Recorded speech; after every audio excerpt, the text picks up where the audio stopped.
been involved in the drug trade. After his arrest, he was shot in detention. Sabi ni Mayor, huwag lang dapat pagkantiran. Sabi ni Mayor, ihi mo na ako, sir. Sabi ng dalawang pumasok doon, huwag ka nang umihi. Yun na, putot na kagad. Pero hindi kami nalaman, di ba mga minute. Nakasabihan, isa na kayong form, pero walang minute na ilagay. Nadapa lahat, nadapa kami.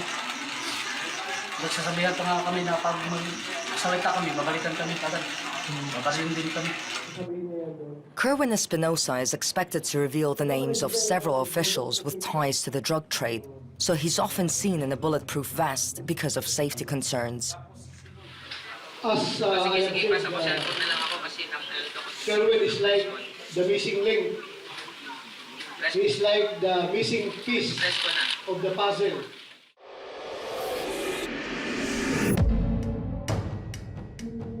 Some fear for their lives behind bars, but for others, being in custody is safer than the streets.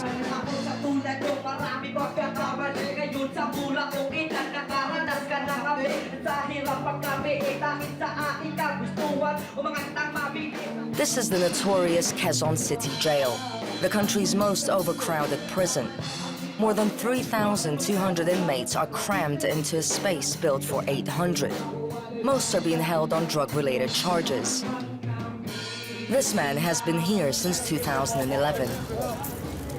I thought one who happened to have the knowledge of what's going on outside, no? Killings in relation to drugs.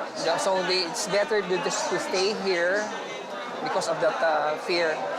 Here, even in these conditions, overcrowded, they prefer to be here. Oh yeah, for safety, because it's very scary. The fear outside of what will happen after after releasing here. Because there are many cases that been documented na after they were released after 1 week, they were killed.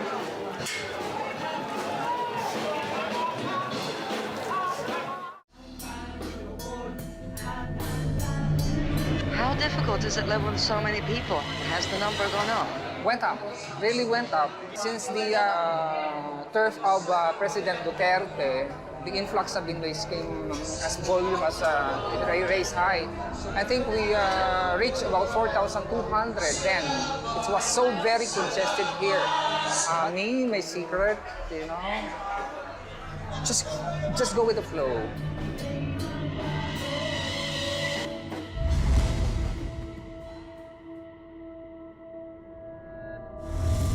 What's happening in other jails, even in the Bureau of Corrections, in other jails.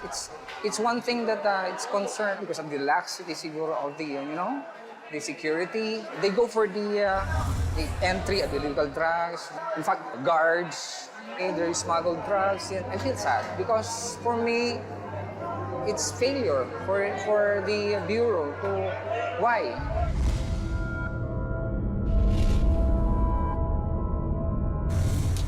We had a feeling that he wanted to say more but couldn't with so many guards around us. So we needed someone who knows the ropes. This man spent 15 years behind bars for murder. Ang pinasok ko sa Muntinlupa, isa case of homicide.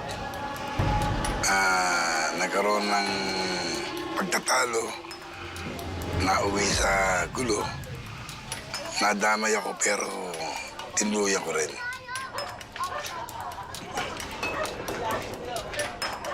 Dalawa na nasakta ko, parang tigok.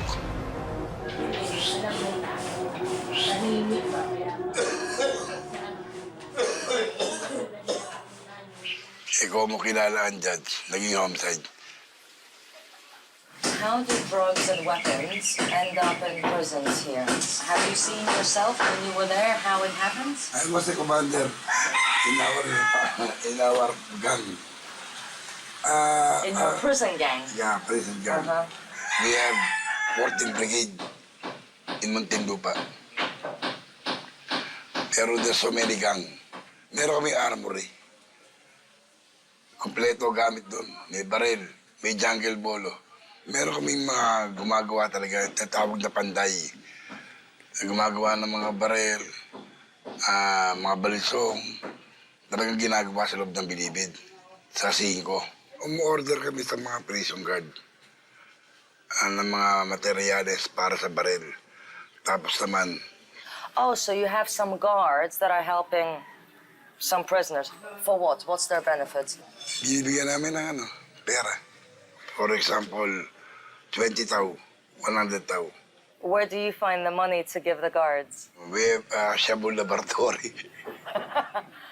Ngayon, yung shabu, pag dumating naman ang mga liquid, ang co-inmates namin, na member ng 14K, sila talaga ang chemist namin. Sila ang gumagawa ron. Pagkatapos magawa, it takes 18 hours. May mga buko juice flavor, strawberry flavor. Kaya pag nag-spread, kahit malakas ang hangin, amoy buko sa loob ng bilibid. Pero siya po ginagawa. At pagkatapos yun, malalaking tipak yun. Binibigay namin sa ibang inmate para kalusin yung takal-takal. Pagkatapos ng mga takal-takal, we put in sachet, tapos binibenta namin.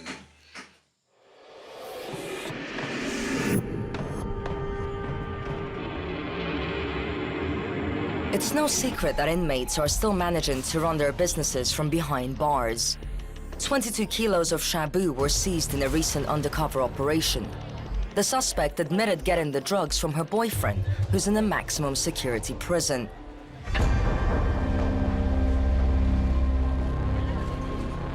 We wanted to know more about the underworld here, so we went in search of one of the so-called vigilantes.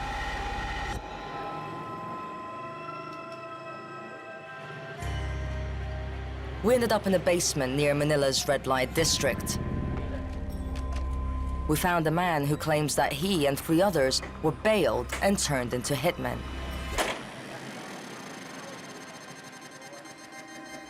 Hindi namin kilalang tao kung sino nagparol sa amin dahil mabunga loob namin pumatay. Mabait naman ako sa loob. Nandiyan na ako nakabaw kung saan pa yung 2 pa ako nandun eh. Nakabaon na dyan eh. Napakasarap naging kumikita ka pa. Kaya hindi ko na pwede iwasan to. How many people have you killed so far? 8. Pumasok na ako. Unang assignment ko, 2. Kunyari, sa isang buwan, 3, 4. Pero ngayon, 1. How much money do you get? Kung sa yung kilalang tao na dahil sa mga business na 4 kami, 50,000 kami. Pero yung kasama sa drug lord na nagkasawa na ayaw nila sindikato yun na hindi nagkapares ang hatian. Pinapaano sa amin dali. Do you know police officers involved with drugs? Yun ang sumusuporta sa amin. Kasi karamihan sila rin protector namin eh. Pag may pinapatay kami, nandiyan sila sa gilid. Na parang wala lang. Kasi nakatimbre na rin sa bus namin na pag nahuli mo kami, sasakay kami, alpasan din kami sa malayo. Kasi karamihan talaga sinusuportahan nila kung saan sila kumikita din.